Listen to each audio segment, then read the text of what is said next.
Hello everyone, welcome to read Mantra. आज हमारा नया टॉपिक का क्या नाम है?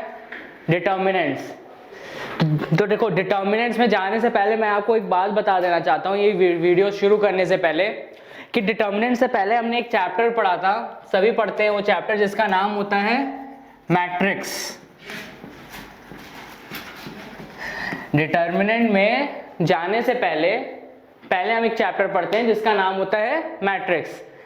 अब एक बात समझ लो, असली में तो पूरा चैप्टर का नाम है मैट्रिक्स एंड डिटर्मिनेंट, ठीक है। अगर असली में देखा जाए तो पूरे चैप्टर का नाम है मैट्रिक्स एंड डिटर्मिनेंट, बट हमारे क्लास 12 की बुक में एनसीईआरटी में मैट्रिक्स को अलग समझाया गया है, डिटर्मिनेंट को अलग चैप्टर कंसिडर किया गया है। तो हमने भी फिर उसी को फॉलो किया।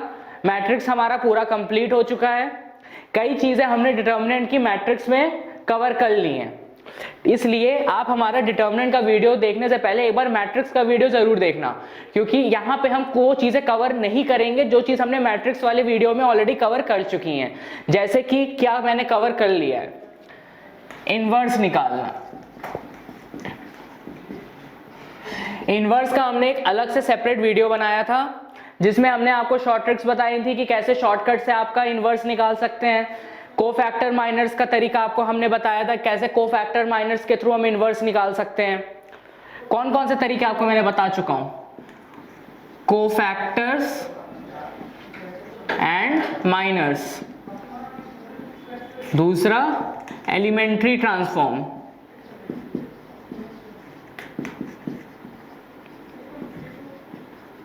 और चौथा शॉर्टकट मेथड।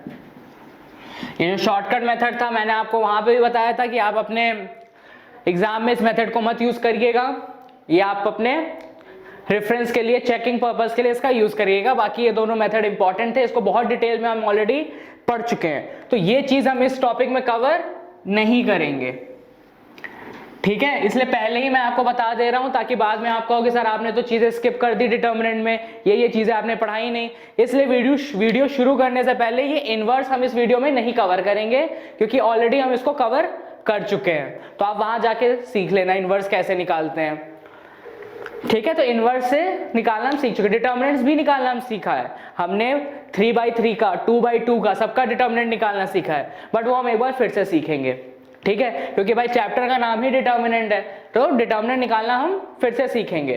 बट ये टॉपिक जो कि बहुत इंपॉर्टेंट टॉपिक है, बड़ा टॉपिक है, माइनर्स कोफैक्टर्स। एक बार मैं आपको फिर से माइनर्स कोफैक्टर्स बता दूंगा कैसे निकालते हैं, एक रफ आइडिया दे दूंगा। बट आपको अगर डिटेल में जाना है, आपको क्वेश्चंस देखने कैसे माइनर्स कोफैक्टर्स के क्वेश्चन सॉल्व करते हैं, कैसे माइनर्स कोफैक्टर्स के थ्रू हम इनवर्स निकालते हैं, तो आप हमारा वो पुराना वीडियो देख लेना, ठीक है। तो चलिए स्टार्ट करते हैं। टॉपिक का नाम है डिटर्मिनेंट। तो देखो, पहली बात तो एक बात समझ लेना, डिटर्मिनेंट पढ़ने से पहले मैट्रिक्स पढ़ा होना बहुत जरूरी है। अगर आपने मैट्रिक्स नहीं पढ़ी है, इस पे जंप आउट मत करना, पहले मैट्रिक्स पढ़ के आओ, हमारे मैट्रिक्स के लेक्चर्स देखो, उसके बाद इसमें आना। तो ये सब तो हो गई कुछ वार्निंग्स आपके चैप्टर शुरू होने से पहले कि ये सब चीजें फॉलो करोगे तो ये चैप्टर समझ में आएगा। अब डिटर्मिनेंट होता क्या है, तो पहले मैं एक काम करता हूं, जिन्होंने मैट्रिक्स पढ़ चुके हैं, जो मैट्रिक्स पढ़ चुके हैं और जो डिटर्मिनेंट पढ़ने वाले हैं,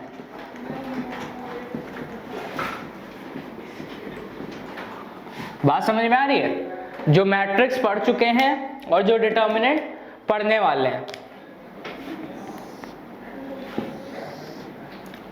उनके लिए ये जानना बहुत जरूरी है कि भैया मैट्रिक्स और डिटर्मिनेंट में क्या डिफरेंस होता है, क्यों दोनों को अलग अलग हम पढ़ रहे हैं, मैट्रिक्स क्या होता है, डिटर्मिनेंट क्या होता है, क्या दोनों एक ही चीजें हैं, क्या दोनों को सॉल्व करने का तरीका एक है, क्या दोनों को रिप्रेजेंट करने का तरीका एक है।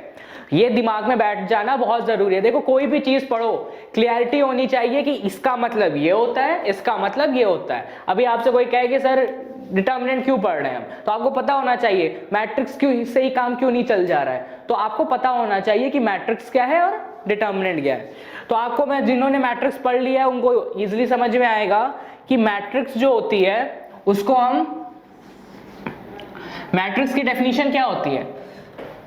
मैट्रिक्स आपका होता है कि ये सेट ऑफ, अरेंजमेंट ऑफ कुछ भी ऑब्जेक्ट्स हो गए, नंबर्स हो गए, वेरिएबल्स हो गए, इन अ कोई भी रेक्टेंगुलर फॉर्म में इसका अरेंजमेंट, ठीक है, एरे ऑफ एलिमेंट्स, ठीक है ना, उसको हम मैट्रिक्स कहते हैं।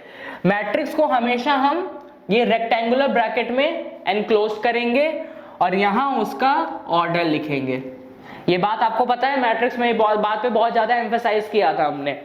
मैट्रिक्स में कोई भी एलिमेंट होगा A11, A12, A13, A21, A22, A23, A31, A32, A33, ठीक है। तो ये कहलाएगी आपकी कंप्लीट सेट ऑफ मैट्रिक्स, जहां पे एलिमेंट्स आपके क्या हैं, ऑब्जेक्ट्स क्या हैं, A11, A12, A13, A21, A22, A23, A31, A32, A33, ठीक है।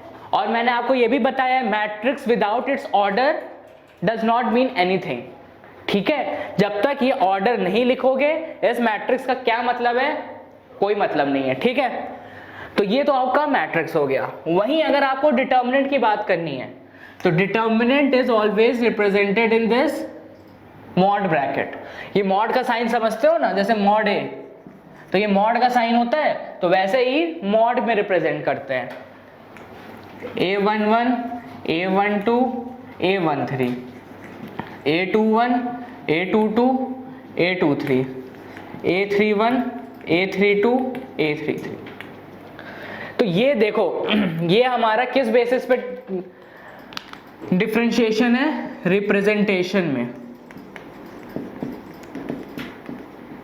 समझ में आ रही है बात, कैसे हम रिप्रेजेंट करते हैं। तो मैट्रिक्स को हम रिप्रेजेंट करते हैं इन स्क्वायर ब्रैकेट या इन rectangular bracket with its order, but determinant को हम रिप्रेजेंट करते हैं विद इन अ मॉड, और यहाँ कोई ऑर्डर नहीं लिखते हैं, ठीक है। एलिमेंट्स वैसे ही अरेंज होंगे जैसे मैट्रिक्स में अरेंज हुए थे, वैसे ही डिटर्मिनेंट में भी एलिमेंट्स अरेंज होंगे, पर डिफरेंस क्या है, यहाँ पे ऑर्डर है, यहाँ पे ऑर्डर नहीं है, ठीक है। तो ये तो पहला डिफरेंस हो गया मैट्रिक्स और डिटर्मिनेंट में।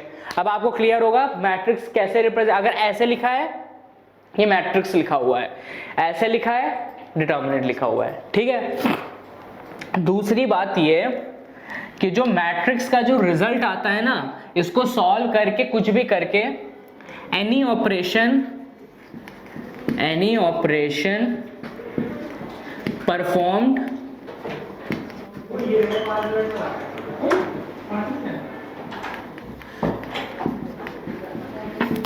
any operation performed on matrix will give you a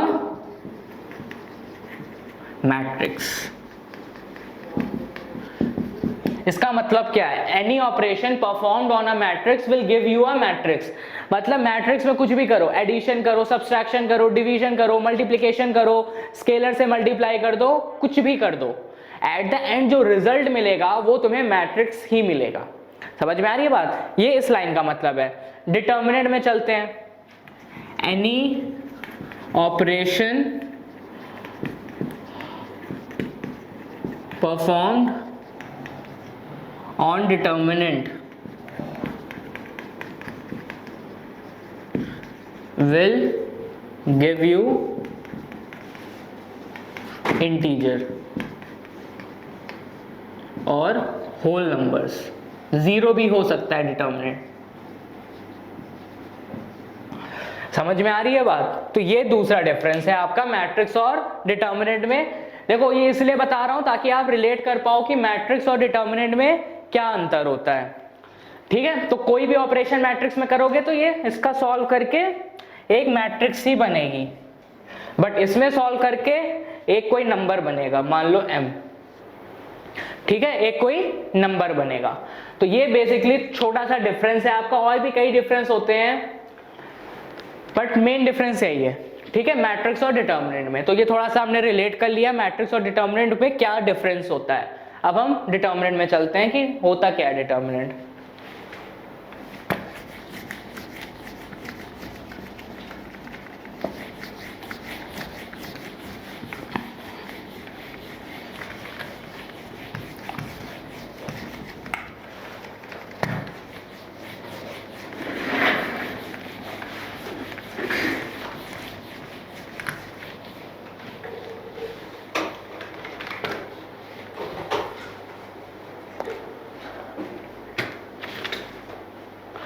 अब देखो मैट्रिक्स की बात यहाँ पे खत्म हो चुकी है, अब जो भी बात होगी डिटर्मिनेंट की बात होगी, क्योंकि चैप्टर का नाम हमारा डिटर्मिनेंट है।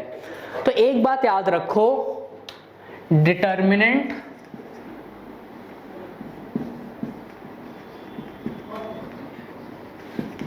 always exist for square matrix. This is one of the most important thing जो आपके दिमाग में होनी चाहिए। हर किसी मैट्रिक्स का डिटर्मिनेंट आप नहीं निकाल सकते हो। बात समझ में आ रही है? हर किसी मैट्रिक्स का आप डिटर्मिनेंट नहीं निकाल सकते हो। आप उन्हीं मैट्रिक्स का डिटर्मिनेंट निकाल सकते हो जो तुम्हारा स्क्वायर हो, ठीक है? तो डिटर्मिनेंट उन्हीं का एग्जिस्ट करता है जो स्क्वायर मैट्रिक्स। अब स्क्वायर मैट्रिक्स क्या होता है ये आपको मैट्रिक्स में ऑलरेडी मैं बता चुका हूं। जैसे 2x2 मैट्रिक्स हो गई, 3x3 मैट्रिक्स हो गई, 4x4 हो गई, सिमिलरली m×m हो गई, ठीक है? तो ये हमारी क्या कहलाती हैं? स्क्वायर मैट्रिक्स कहलाती हैं। तो डिटर्मिनेंट हमेशा स्क्वायर मैट्रिक्स का एग्जिस्ट करेगा। फॉर एग्जांपल 2, 4, 6, 8, इसका ऑर्डर क्या है? 2x2। ये 2x2 है, स्क्वायर मैट्रिक्स है, डिटर्मिनेंट एग्जिस्ट करेगा। 2, 4, 6, 8, -1, 2, 0, 4, 5, 9, इसका ऑर्डर क्या है? 3x3। 3x3 है, स्क्वायर मैट्रिक्स है, इसका भी डिटर्मिनेंट एग्जिस्ट करेगा। बट वहीं अगर लिखा है 1, 2, 4, 6, 2, 9, 7, 4, 2, 1, 6, 9, अब इसके कितने रोज हैं? 3 रोज 4 कॉलम्स, 3x4। अब की क्या है? 3x4 है, स्क्वायर मैट्रिक्स है? नहीं है, क्योंकि यहाँ m×m नहीं है, आपकी m×n बन गया है। ये रेक्टेंगुलर मैट्रिक्स है, इसका डिटर्मिनेंट नहीं एग्जिस्ट करेगा। तो इस लाइन का सिंपल से मतलब इतना ही है कि डिटर्मिनेंट उन्हीं मैट्रिक्स का एग्जिस्ट करता है जो हमारी स्क्वायर होती हैं, ठीक है? तो चलो अब सीधे डिटर्मिनेंट निकालना सीखते हैं कि डिटर्मिनेंट हम कैसे निकालते हैं। अगर मान लो तुम्हारे पास एक एग्जाम्पल है, एक मैट्रिक्स A है, A11, A12, A21, A22।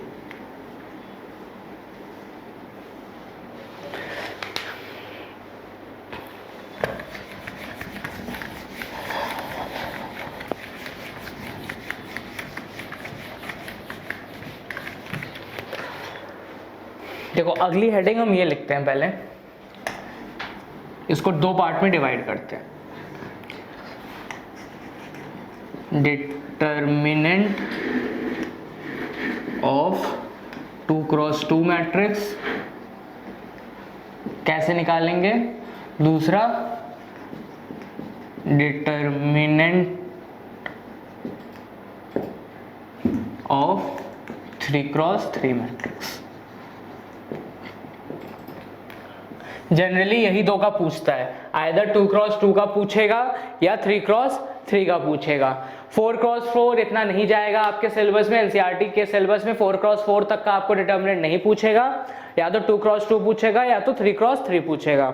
अब चलो इसको एग्जांपल से समझते हैं कि कैसे हम डिटर्मिनेंट निकालते हैं। अब डिटर्मिनेंट निकालना आपको हमारे मैट्रिक्स वाले वीडियोस में ऑलरेडी सिखा चुका हूँ, और एक बार फिर से यहाँ पे आपको बता रहा हूँ कि कैसे निकालते हैं डिटर्मिनेंट। फॉर एग्जाम्पल एक मैट्रिक्स A है, A11, A12, A21, A22, order इसकी क्या है? 2x2, ठीक है? अब हमारा काम क्या है? इसका डिटर्मिनेंट निकालना है अपन को।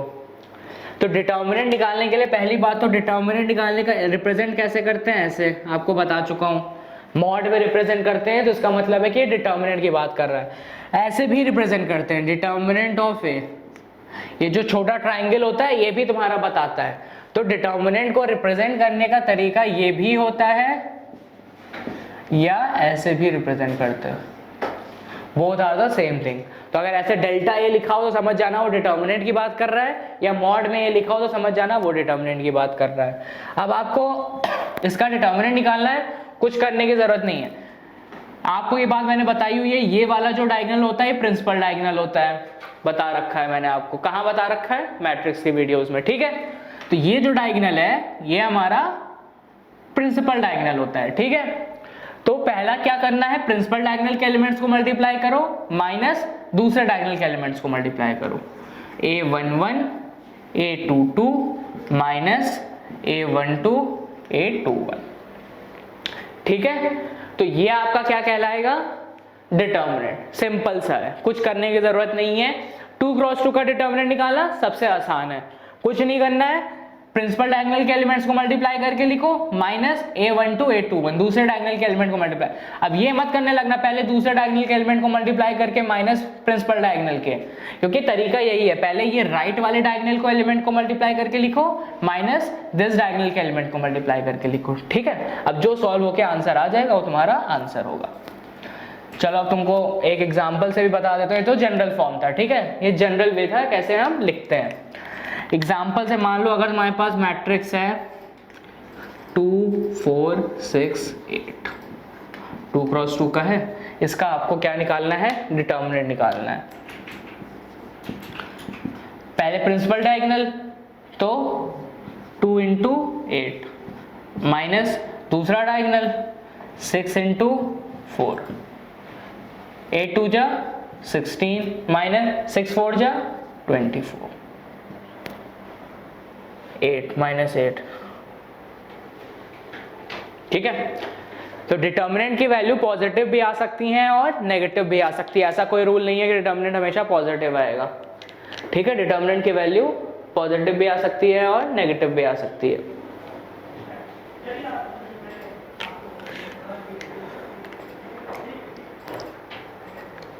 तो ये तो आपका हो गया 2 क्रॉस 2 का, ठीक है। क्या था ये, 2 क्रॉस 2 के डिटर्मिनेंट निकालने का। तो आपको मैंने एक जनरल फॉर्म भी बता दिया, एक एग्जांपल लेके भी बता दिया। तो बेसिकली इसमें बस यही याद रखना है, पहले प्रिंसिपल डायगोनल को मल्टीप्लाई करके एक साथ लिखो माइनस दूसरे डायगोनल को मल्टीप्लाई करके एक साथ लिखो। अब हम चलते हैं 3 क्रॉस 3 के में। अगर हमको 3 क्रॉस 3 मैट्रिक्स का अगर हमें डिटर्मिनेंट निकालना है तो कैसे निकालेंगे। तो फॉर एग्जाम्पल ले लो a11 a12 a13 a21 a22 a23 a31 a32 a33, ठीक है। ये आपका 3 क्रॉस 3 का डिटर्मिनेंट लिखा हुआ है, लिखा है ना। ये आपका 2 क्रॉस 2 का लिखा था, ये आपका 3 क्रॉस 3 का लिखा हुआ है। अब इसमें अगर निकालना है तो पहले मैंने एक आपको ये चीज बताई थी, देखो एक होता है -1 की पावर i प्लस j, ठीक है। ये आपको थोड़ा डिटेल में अगर आपको जानना चाह रहे हो तो मैं आपको ये बता रहा हूं, नहीं तो एक शॉर्टकट भी है, उससे भी डायरेक्ट आप कर सकते हो। अब ये माइनस, यहाँ पे साइंस डिफाइन होते हैं, समझ में आ रहा है। इसके ऊपर कुछ एक साइन होगा, इसके ऊपर कुछ साइन होगा। अब साइन क्या होते हैं, या तो प्लस होंगे या तो माइनस होंगे। आइदर ये प्लस होगा, ये माइनस होगा, ये प्लस होगा। मैं आपको बता दे रहा हूँ क्या साइन होगा, उसके बाद मैं उसको प्रूव करूंगा क्यों मैं ऐसा बोल रहा हूँ। तो ये प्लस साइन का होता है, ये माइनस, फिर ये प्लस, फिर ये माइनस, फिर ये प्लस, फिर ये माइनस, फिर ये प्लस, फिर ये माइनस, फिर ये प्लस। समझ में आ रही है बात। यहां जो हर एलिमेंट्स लिखे हुए हैं उनको मैंने एक साइन असाइन कर दिया, इसको प्लस, फिर माइनस, फिर plus, minus plus minus, plus minus plus. ये एक साइक्लिक ऑर्डर फॉलो कर रहा है, जो आप अगर समझ पा रहे हो। देखो प्लस माइनस प्लस, फिर माइनस प्लस माइनस, फिर प्लस माइनस प्लस, इस तरह से ये साइक्लिक ऑर्डर है। अब आप मुझसे पूछोगे सर ये आप क्यों साइन असाइन कर रहे हो, क्या मतलब है इसका, तो उसको देखेंगे। उसका मतलब डिटर्मिनेंट निकालने के लिए ही है, इसलिए बता रहा हूँ। अब कुछ लोग ऐसे भी होंगे, अब ये पूछेंगे कि सर ये प्लस माइनस आप अपने आप से कैसे डिसाइड कर रहे हो, मैं यहाँ माइनस प्लस माइनस से साइकिल चला देता हूँ। सही बात है ना, उनकी भी बात सही है, माइनस प्लस माइनस से साइकिल चलाते हैं। उसके लिए ये कॉन्सेप्ट आता है -1 की पावर i प्लस j। यहाँ जो a11 होता है ये क्या लिखा होता है, aij ही तो लिखा होता है। जो 1 1 है इसका मतलब क्या, i की वैल्यू 1 j की वैल्यू 1, a12 है तो i की वैल्यू 1 j की वैल्यू 2, a13 है तो i की वैल्यू 1 j की वैल्यू 3, a22 है तो i की वैल्यू 2 j की वैल्यू 2। तो अगर आप पहले एलिमेंट की बात कर रहे हो, इसके साइन की बात करें तो -1 की power i plus j, 1 plus 1, -1 की पावर 2, तो साइन +1, इसलिए इसका साइन प्लस है। 1 2 की बात कर ले तो -1 की पावर 1 + 2, क्योंकि i + j है, -1 की पावर 3 -1 हो गया। ठीक है, कोई भी प्रूफ कर लो, a23 चलो प्रूफ कर लेते हैं। a23 -1 की पावर 2 + 3 -1 की पावर 5 -1। a33 प्रूफ कर लेते हैं, -1 की पावर 3 + 3 -1 की पावर 6 1 हो गया। ठीक है, तो इस तरह से ये साइंस हमने असाइन कर लिए। अब या तो एग्जाम में आप बैठ के इस तरह से पूरा निकाल के करो, नहीं तो सिंपल सा याद रखो plus minus plus minus plus minus plus minus plus. और ये कैसे आया ये मैंने आपको समझा दिया, ऐसे हर एलिमेंट्स का साइन निकल आएगा। ठीक है, तो ये तो सेकेंडरी बात थी, ये उनके लिए था जिनको ये डाउट था कि ये साइन कैसे आ रहा है, ये उनके लिए छोटा सा एक्सप्लेनेशन था। अब वापस अपने उस कॉन्सेप्ट पे आते हैं कि हमें डिटर्मिनेंट निकालना है। अब देखो, डिटर्मिनेंट निकालने के लिए कोई भी एक रो पकड़ लो। अब तुम्हारी मर्जी है, तुम ये रो पकड़ो, आइदर ये रो पकड़ो, चाहे ये रो पकड़ो, या कोई भी कॉलम पकड़ लो, ये कॉलम पकड़ लो, ये कॉलम पकड़ लो, या कोई ये कॉलम पकड़ लो। आइदर कोई भी एक रो पकड़ लो या कोई एक कॉलम पकड़ लो। जनरली हम सब पहला रो पकड़ते हैं। ठीक है, अब रो पकड़ तो लिया, अब करना क्या है इसको पकड़ के, तो देखो क्या करो, a11 पहले क्या लिखो, a11। a11 की साइन क्या है, तो a11 अपने साइन के साथ लिखो। a11 का साइन क्या है, प्लस, इसलिए प्लस है। ठीक है, अब क्या करो, a11 का अलोंग माइनर्स ले लो। माइनर्स क्या होते हैं, इसलिए मैंने देखो माइनर्स क्या होते हैं ये आप पहले समझ के आओ हमारे इनवर्स वाले वीडियोस में, तभी आपको ये समझ में आएगा। नहीं तो मैं फिर से बता दे रहा हूं आपको क्या करना है। a11 के अलोंग लेने का माइनर का मतलब क्या होता है, इसके अलोंग का कॉलम, इसके अलोंग का रो छुपा दो। ठीक है, इसके अलोंग कॉलम छुपा दो, इसके अलोंग a11 तुमने उठाया है ना, a11 साइन के साथ, a11 साइन के साथ उठाया, उसके अलोंग कॉलम छुपा दो, उसके अलोंग रो छुपा दो। क्या एलिमेंट्स बचे, a22 a23 a32 a33, ये बचा। ठीक है, अगले पे चलते हैं। हमने ये रो उठाया था ना, तो इस पे चलते हैं। अगला क्या है तुम्हारा, a12 उस साइन के साथ लिखो तो माइनस a12। अब a12 के अलोंग कॉलम को छुपा दो, रो को छुपा दो, तो क्या बचा, determinant a21 a23 a31 a33, और लास्ट इसको उठाओ साइन के साथ a13। अब इसके अलोंग कॉलम छुपाओ, रो छुपाओ, a21 a22 a31 a32। अब मुझे बताओ इसके बाद क्या ये डिटर्मिनेंट सॉल्व करना इतना मुश्किल है, बिल्कुल मुश्किल नहीं है, क्योंकि ये अब 2x2 में चेंज हो गया है और 2x2 का आपको सॉल्व करना आता है। तो आपने क्या किया, 3x3 के डिटर्मिनेंट को आपने सिंप्लीफाई करके 2x2 में चेंज कर दिया। अब इसको से सॉल्व कर लो। a11 के अलोंग करोगे तो पहले principal diagonal, a22 a33 minus a23 a32 minus a12 क्या हो जाएगा, a21 a33 minus a23 a31 plus a13 के अलोंग करोगे तो क्या हो जाएगा, a21 a32 minus a22 a31। इसको सॉल्व करोगे आपका आंसर आ जाएगा। इस तरह से आपका डिटर्मिनेंट 3x3 मैट्रिक्स का आ जाएगा। ठीक है, तो समझ लो इसको, इस तरह से हम 3x3 के डिटर्मिनेंट को सॉल्व करते हैं। अभी तो इतना लिख रहे हैं, एग्जाम में चाहो तो लिखो, नहीं तो डायरेक्ट भी हम कर सकते हैं, इतना स्टेप्स नहीं देखते हैं। ये उनके लिए था जिनको पहली बार हमारा वीडियो देख रहे हैं, जिनको डिटर्मिनेंट निकालना नहीं आता है, जिनको माइनर को फैक्टर्स नहीं पता है, ये उनके लिए था। अब चलो इस पे एक क्वेश्चन कर लेते हैं और क्लियर हो जाएगा। क्वेश्चन मान लो हमारा है a = 1 2 3 3 2 1 4 5 6। ठीक है, दिख रहा है 1 2 3 3 2 1 4 5 6। इसका आपको डिटर्मिनेंट निकालना है। ठीक है, सीधे क्या करो, साइन असाइन कर लो, प्लस माइनस प्लस। अब देखो हर एलिमेंट का साइन असाइन करने की जरूरत नहीं है, तो मैंने तुम्हें हर एलिमेंट की साइन बता दी। तुम खाली पहला रो ले रहे हो ना, तो इसलिए पहले रो की साइन को खाली देखो। तो अगर इसको देखेंगे तो 1 के अलोंग एक्सपेंड किया, 1 का कॉलम हटाओ, रो हटाओ, तो क्या बना 6 2 जा 12 माइनस 5 माइनस 2 लो। इसके अलावा कॉलम हटाओ, रो हटाओ, तो 6 3 जा 18 माइनस 4 प्लस 3 के अलावा किया 5 3 जा 15 माइनस 4 2 जा 8। अब 12 में से 5 गया, कितना बचा 7। 18 में से 4 गया 14।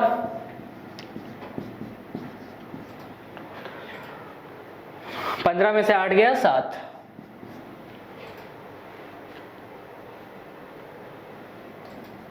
ये 7 माइनस 14 2 जा 28 प्लस 7 3 जा 21। ठीक है, अब इसको यहां पे लिख रहा हूं। 21 प्लस 7 कितना होता है 28 माइनस 28, ये आ गया 0। कुछ भी आ सकता है, मैंने आपको बताया नेगेटिव भी आ सकता है डिटर्मिनेंट, 0 भी आ सकता है, पॉजिटिव भी आ सकता है। तो देखो यहाँ पे थोड़ा स्टेप्स लग रहा है, वरना ज़्यादा कुछ नहीं है डिटर्मिनेंट निकालने के लिए। अगर आपकी प्रैक्टिस एक बार हो जाती है, आपको माइनर्स को फैक्टर्स का कॉन्सेप्ट समझ में आ जाता है, तो इतना टफ नहीं है डिटर्मिनेंट निकालना। ठीक है, तो इस तरह से हमने डिटर्मिनेंट निकालना सीख लिया है। 3x3 का भी डिटर्मिनेंट निकालना सीख लिया और 2x2 का तो सीख ही लिया। अगर 2x2 का आता है तो 3x3 को 2x2 में चेंज कर दो और उसका डिटर्मिनेंट निकाल लो।